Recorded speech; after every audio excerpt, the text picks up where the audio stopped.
Akhirnya kemudian ketika mereka mendapatkan informasi ini, kembali hadir dalam benak dan pikiran mereka tentang bagaimana kejamnya raja terhadap orang-orang yang menjadi pengikut Nabi Isa alaihissalam. Mulailah timbul kekhawatiran, mulailah timbul kegelisahan, mulai ada perasaan-perasaan cemas, perasaan-perasaan takut, khawatir. Bagaimana seandainya kalau raja benar-benar menangkap dan kemudian menyiksa, kemudian membunuh, kemudian dan lain sebagainya. Tapi kemudian masing-masing di antara mereka saling menguatkan, saling memotivasi, saling memberi nasihat. Kita dalam kebenaran, kita berada di dalam jalan yang lurus, di atas jalan yang lurus, di atas jalan Allah. Kita tidak melakukan kesyirikan dan sebagainya. Sampai akhirnya kemudian benar, ketika mereka sedang berada di tempat yang terpencil melakukan peribadatan, datanglah satu pasukan menangkap mereka semua. Dan mereka kemudian dibawa ke hadapan Dqianus, raja zalim yang kejam, yang memaksa rakyatnya untuk melakukan penyembahan kepada berhala. Mulailah akhirnya kemudian interogasi itu berjalan, satu persatu mereka ditanya. Identitasnya kemudian dibuka, kemudian dikorek apa keyakinannya, bagaimana pendapatnya terhadap raja, bagaimana pemahamannya, bagaimana keyakinannya, semua dibongkar. Dan para pemuda yang mereka berjumlah 7 orang ini, yang awalnya memiliki perasaan khawatir dan takut, tapi ketika telah berada di hadapan raja, di hadapan para pejabat-pejabat yang lain, penguasa-penguasa yang lain, ya menteri-menteri daripada raja ini, bahkan di hadapan seluruh masyarakat yang mereka hanya beberapa orang, Allah Subhanahu wa taala berikan keteguhan dan keyakinan dalam hati mereka. Dengan tegas mereka mengatakan bahwa Tuhan kami adalah Allah dan kami tidak menyembah kepada berhala. Kami hanya sujud kepada pencipta langit dan bumi, dan kami tidak akan keluar daripada agama Islam dan tidak akan bergeser keyakinan kami meskipun hanya 1 jengkal. Maka bertambah marahlah Raja Dqianus atas sikap mereka.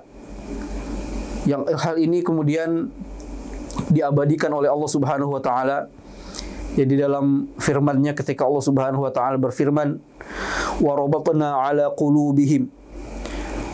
Dan kemudian kami kuatkan di dalam hati mereka, idh qamu, ketika mereka berada di hadapan raja, berdiri di hadapan raja untuk menjawab semua pertanyaan-pertanyaan. Wa rabatna 'ala qulubihim idh qamu faqalu rabbuna rabbus samawati wal ard. Mereka semua dengan penuh keyakinan, dengan penuh keberanian, dengan penuh kegagahan, mereka mengatakan Tuhan kami adalah Allah. Tuhan kami adalah Zat yang menguasai langit dan bumi. Tuhan kami adalah Dia Zat yang mengatur segalanya, yang menghidupkan dan mematikan dan seterusnya. Rabbuna rabbus samawati wal ard lan nad'u min dunihi ilaha. Dan kami telah berjanji, telah bersumpah tidak akan menyembah kepada Tuhan selain Allah Subhanahu wa taala.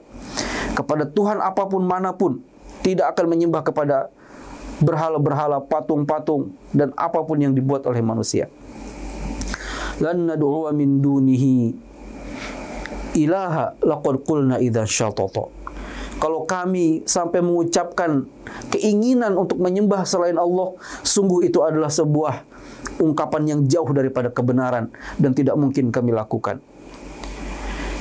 Ketika para pemuda yang ada di hadapan raja ini melontarkan kata-kata yang seperti itu, maka semakin marahlah raja dan semakin ingin segera menghukum mati mereka semua tanpa tersisa satupun.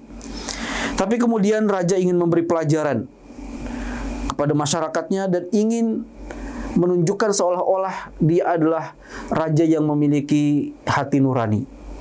Maka sampai akhirnya raja ini memutuskan untuk memberi kesempatan, peluang kepada para pemuda ini untuk bertaubat dalam tanda kutip, untuk sadar, untuk mau mengembalikan keyakinannya kepada keyakinan yang dipahami oleh masyarakat pada saat itu dan mau kembali berbalik menyembah kepada patung-patung dan berhala yang ada di tengah-tengah masyarakat.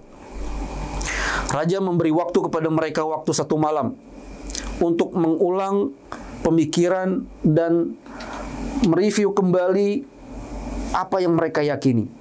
Dan besok pagi diminta untuk keputusannya. Apakah tetap dalam agama Islam yang hukumannya pasti adalah mati dengan berbagai macam bentuk hukuman.